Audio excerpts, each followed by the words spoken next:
If you haven't heard about Anchor, it's the easiest way to make a podcast. Let me explain.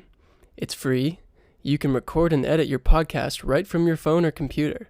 Anchor will distribute your podcast for you, so it can be heard on Spotify, Apple Podcast, and more.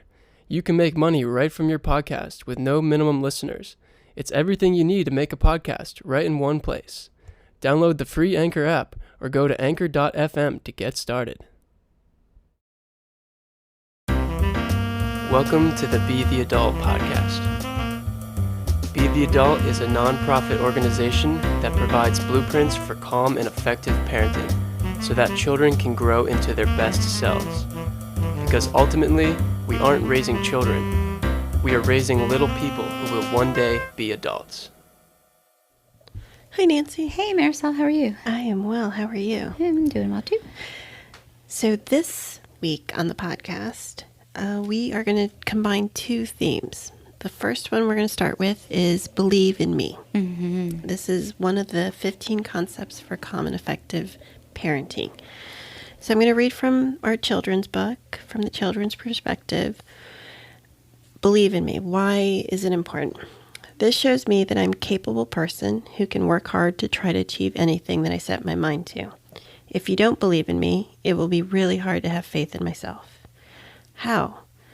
Please be my biggest supporter by saying encouraging things to me about my ability to succeed.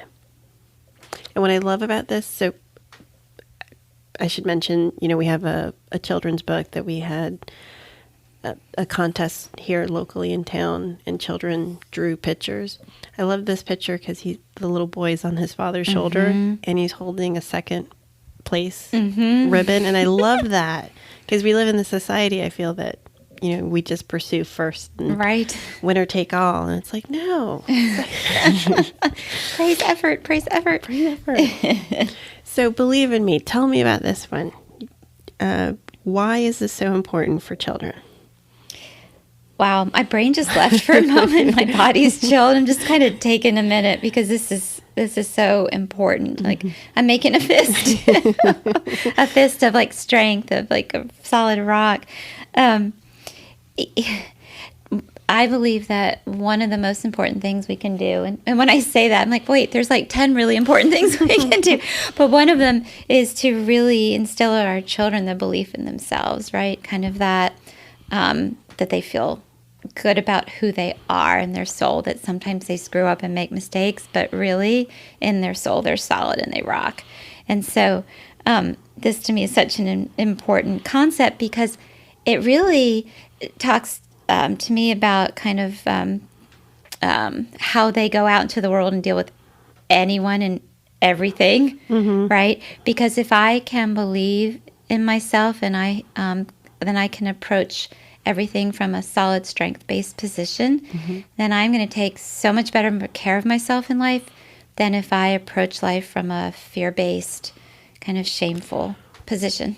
Yeah. Would it be accurate to say self-worth plays a huge part in this? For sure. Children's self-worth? Yes. If their parents don't show up believing in them, that they will grow up to feel unworthy. Yeah, they won't believe in themselves.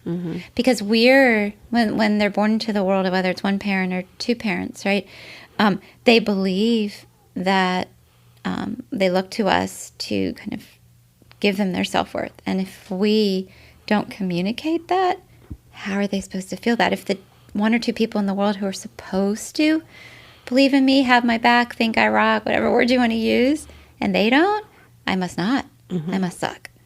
And so this is such an important concept. I would definitely say so. So I'm going to ask you a couple questions from for the audience perspective. Okay, sure. So what's the difference between believing in me and supporting your children? I'm trying to think of the right phrase. For instance, you have a child that comes to you, says, I want to try tennis.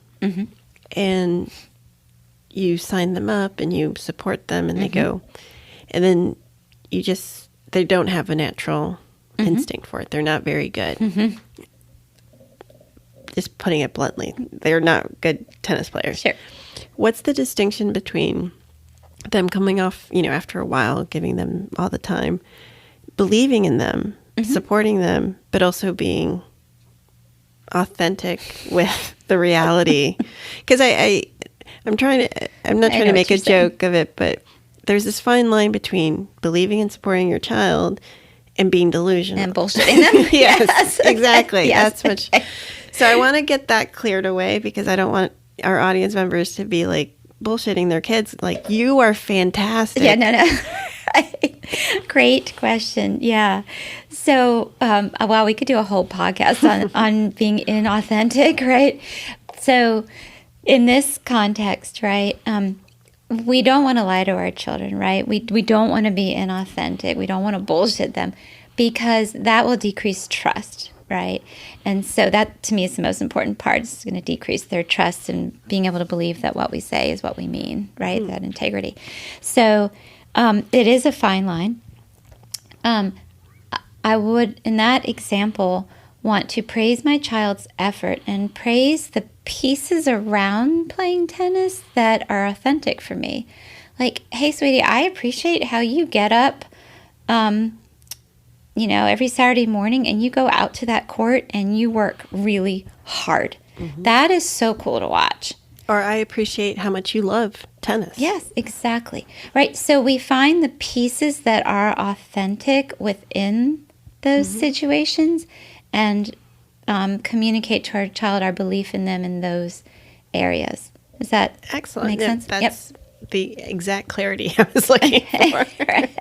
Because then, besides in the moment we want to keep their trust and show them we have confidence in them, we're actually teaching them the nuances of that, of, wow, I'm going to praise myself for my effort in studying for that exam, right? I went to the library and studied for an hour every single day for a month before that college exam.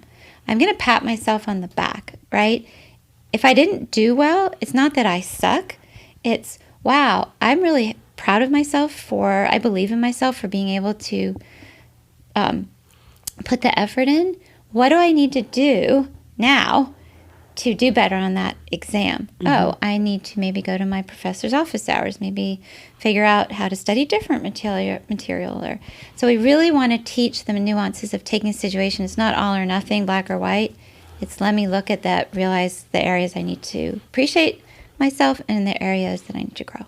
Yeah, I completely can see that. And, speaking of self-worth and, I love when you said if the first, the number 1 and 2 person in your life aren't giving this to you.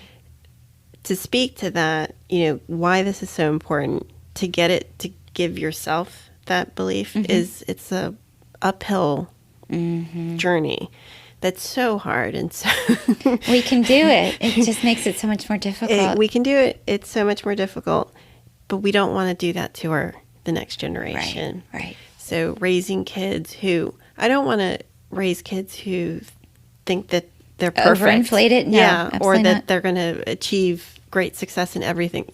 That's not what this is about. That's why I love that second place ribbon. It's not about achievement, believing in their achievements, or it's just believing in your child. Yes. That support and that love that every child deserves from their parents. Exactly. And when we can pay attention to the previous concepts we've talked about making good contact with our child, being present with them, showing them that they deserve, that they feel good enough, they deserve our attention and our time, really helps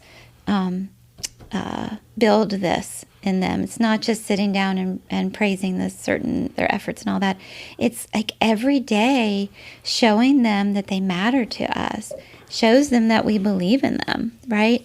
And helping them get to know all aspects of themselves, right? So they can appreciate the aspects within themselves that they might be a great writer. Maybe they're not as athletic, but then it's like, okay, I have that awareness. I know that writing comes naturally to me and I appreciate that about myself, but being athletic doesn't. How do I feel about that? And what do I want to do? Am I okay with that? I'm not going to play tennis anymore. I'm going to go try swimming or something else. Or, you know what, that doesn't come naturally to me, but it feels really good to try to get better, so I'm just going to hang in there. Even if I never hit it over the net. Yeah. It feels good to me to try. And that's the kind of stuff we're talking about. And I also think this society, or our society, it's really difficult on the kids because everything is put on them as far as like achievement and best of and, you know, Keeping up.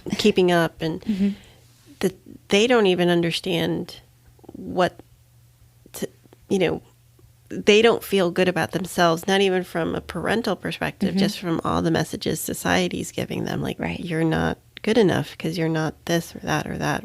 Right. And so it's super important for the parents. I'm laughing because it seems so obvious to say, but it's not obviously practiced. And I, For all of us, I had to learn as well, is to believe in the kid, believe that the child can succeed in whatever they want.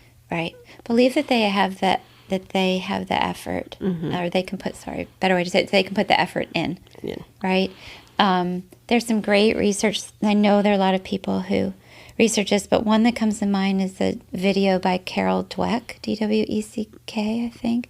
And it's a great video on, the research of praising effort versus kind of praising achievement. And who the kids that are raised or in the classroom, their effort is praised, really strive and succeed. To succeed even harder.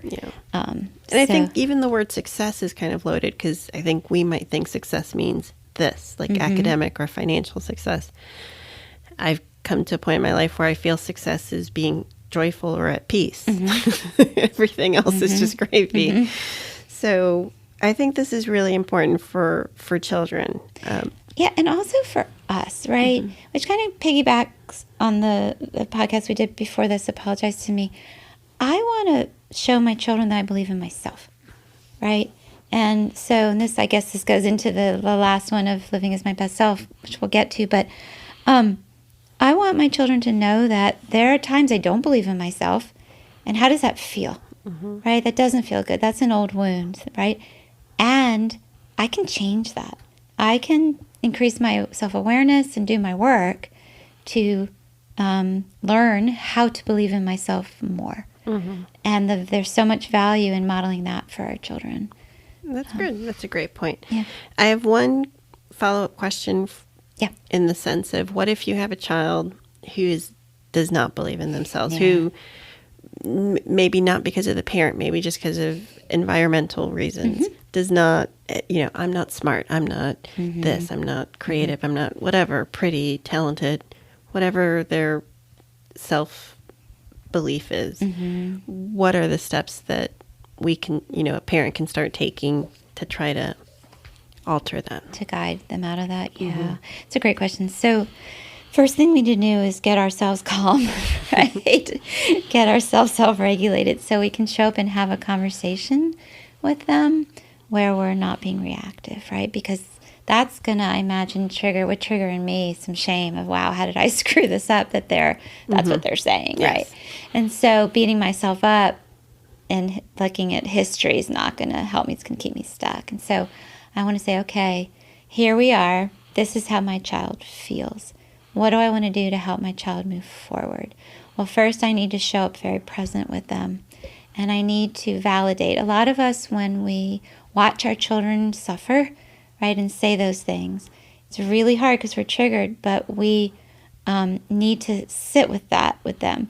What typically we do is we get reactive and we dismiss it because we don't like watching them feel pain or suffer. So we'll say, that's not true, you're really smart. As you're saying this, I'm thinking of if you're watching my facial expressions, I'm thinking of a conversation this week I had with one of my children that I need to now circle back. Okay, cool.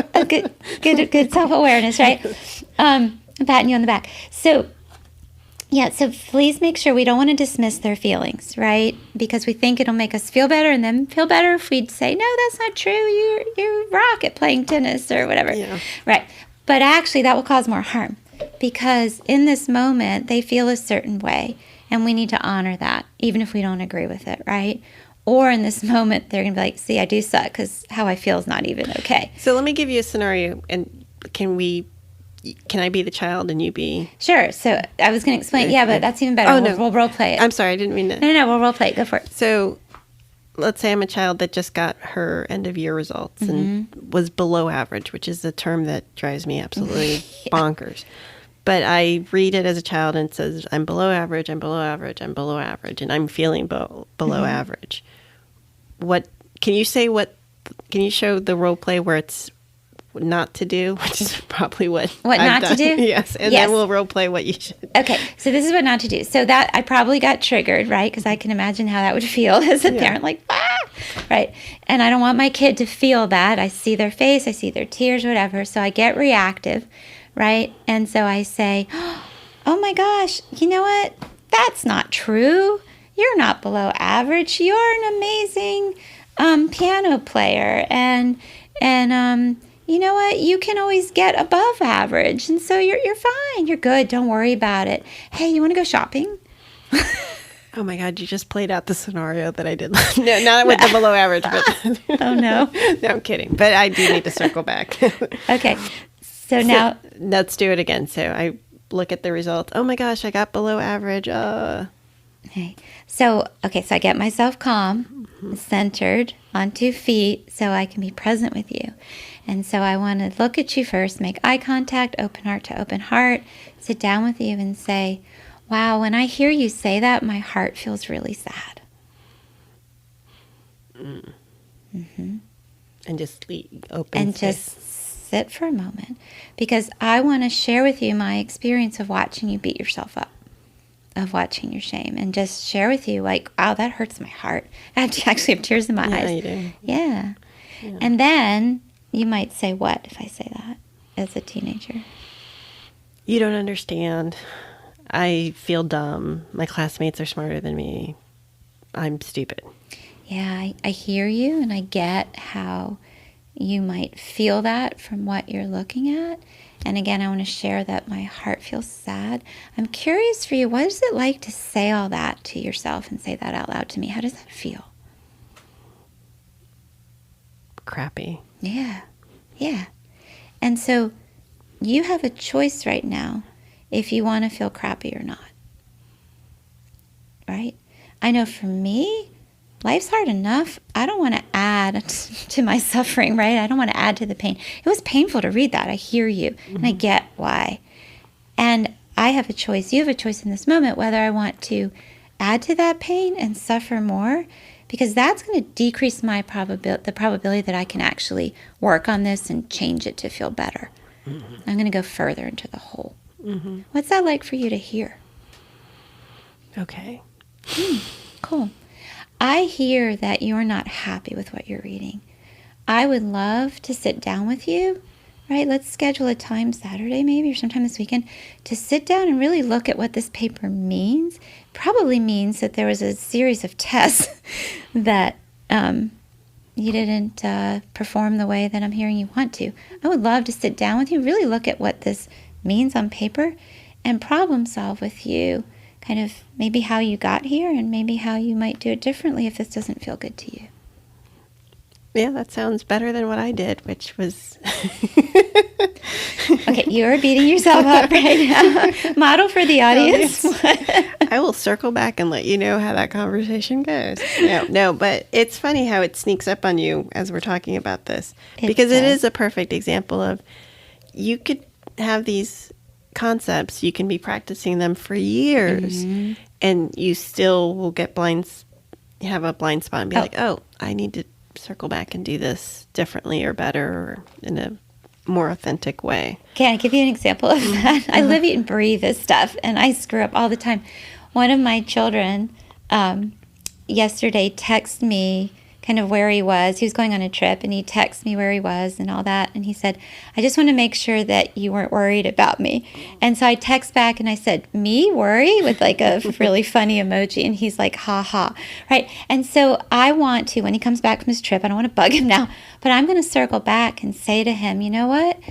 I realize that I communicated to you probably too much anxiety at times. That is what I learned from my mother, sweet as can be, but she got it from her mother, like worry, worry, worry. And I'm going to have a conversation with him. I'm like, I don't want you to feel like you have to take care of me. So I appreciate that text, but I also want to own my part and talk about with you kind of. Oh, that's great. Yeah, it's kind of crazy how it comes up. It comes up all the time when we're aware. Yeah, I mean, wasn't planning on thinking, but then as you were talking on this podcast, I was like, oh my gosh, I need to circle back and have this conversation. What growth, though, to circle back, and how much respect you're going to get from your child, and you're teaching them to circle back, and it's all good. And, it's also, it always goes, all of this for me, always goes into intention. I think the intention for all parents, I think, is to try to do their best. Absolutely. But we don't have the tools sometimes to show up as our best. Life isn't set up for us to show up as our best. It's every day is, it's a new day. Yes. To live your best. Absolutely. So we're going to finish up this podcast with the love me concept. So reading from the book, from the child's perspective, why is this important? This allows me to feel that I'm lovable and valuable person. This will help me to love myself and to have loving relationships with others. How? Please tell me that you love me and give me loving hugs every day. So warm smile. Yeah. This one seems, honestly, probably the easiest for me to talk about on a podcast, because who doesn't love their child? But it could be the hardest to put into practice if it's not something that you grew up doing. Exactly. So I'll speak for myself. I did not grow up with hugs and kisses and rainbows and unicorns. Should we fatten those figures of what your metaphors would be, Marisol? So physical contact for me, like hugging and saying I love you, was not, I gave birth to twins, and I remember this overwhelming sense of fear that took over me, but that overwhelming sense of that I had to protect the child was there. But love for me was kind of this foreign concept. Like I had it, and my children know I love them, but I'm expressing that this isn't necessarily natural to people if they didn't grow up with it. So even my oldest daughter, which was one of the things that broke my heart, not broke my heart, but hurt my soul, was a few years ago. She said, I don't really remember you hugging me a lot as a child. Now, mind you, I was grade mom, and I was Girl Scout leader, and I was Cub Scout leader, but I didn't give that, physical touch, because it's still, even to this day, it's something that I have to work through. Sure. Like, I'm a hugger, but it took me years to get to that point. So what do you have to say about that? Because it sounds easy. It sounds like, love me. Yeah, sure. Well, a lot of parents say, my kid knows I love her. And I know, and even I do a lot of marital counseling, right? Or couples counseling. Well, I love you, right? But we don't take the time to show. And that all circles back. Here we go again, from our family of origin. Someone said to me, so everything's from family of origin, right? I'm like, well, maybe not everything, but most of this stuff, right? Because we kind of, from our experiences, learn how to be, what we know, right? Yeah. So anyway, back to your question. Come on, brain. Okay, so when we communicate love, we're being vulnerable.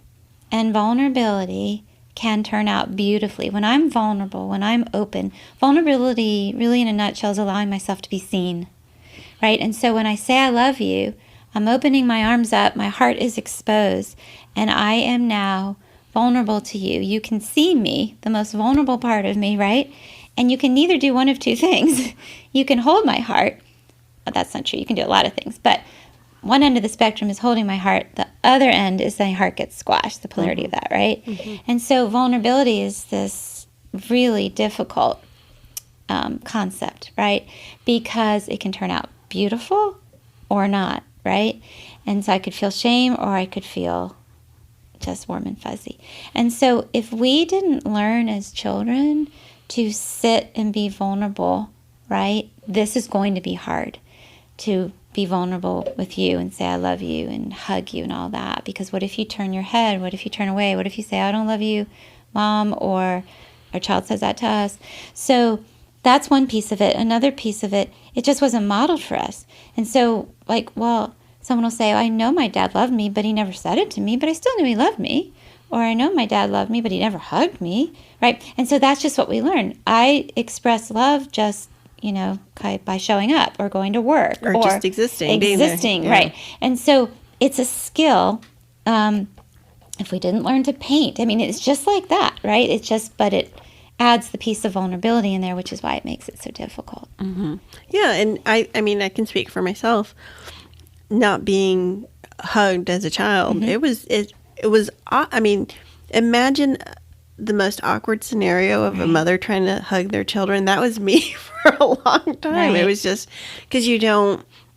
It doesn't come naturally, But I've forgiven myself for for that. I don't judge myself. My kids don't judge me for that. They understand, and it's funny because it evolves with time. It changes with time, and I remember all of us in our house kind of as a goodbye will be like, love you, like but you have to also look in the eye, open your heart, and be like, I love you. Yeah, feel it. Yeah. It's a different than a throwaway love you. Exactly. Yeah. It's more about being present in that saying I love you, right? And so what I would want, right, because I'm kind of guessing you're going to ask me some suggestions for our listeners, which I appreciate. So if you don't feel like you do this enough, do this meaning express your physical and emotional love, saying I love you, giving your children hugs, right? Sit down with your child and say, I want you to feel my love for you. I'm hoping that you feel I love you. Is that true? Check in. Because if they say no, then we have some other work to do. But hopefully they'll say yes. And then you say, do I show it to you? Because I know I think it, but do you hear it enough for me? Do you hear it in a way that you can receive it? Do you feel it? Because physical touch, there's a lot of research, right? It does release some beautiful chemicals in us. So I want you to feel my love. I want you to know it, and I want you to feel it. So kind of tell me, what is it like for you? And they might just stare at us like, oh my God, what is Mom saying or Dad saying? But that's okay. Just expressing it is going to show our child how much we love them and how much we want them to feel our congruency with this. And then circle back, every couple of weeks, once or twice a month, just say, hey, can you feel my love? Can you hear my love? Is that a song? Oh, probably. If not, let's make one. What about, because I'm thinking of the parent who thinks in their mind that they express love in different ways, like the mom who just cooks with love and is constantly feeding their child, or the one who reads to them every night.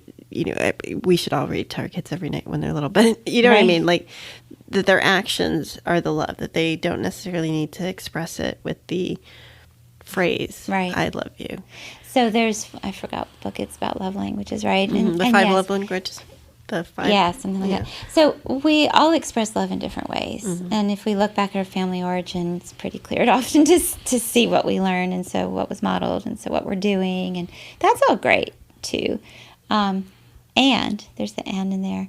I really want our children to feel like they matter enough and respect them enough I'm not going to pretend to know that me cooking brownies for you every Friday night shows you that I love you. I want to know what it's like for you, right? I want to know what you need to feel loved, because I want my child to stop and think about, hey, Mom makes cookies for me. What's that like for me? Well, that feels great, but she never says she loves me, right? And so I want my child to know that I care enough to ask them. And each child's different. They need different things, and they're going to need different ways of us to express this, and different amount of times we say we love them or hold them or hug them.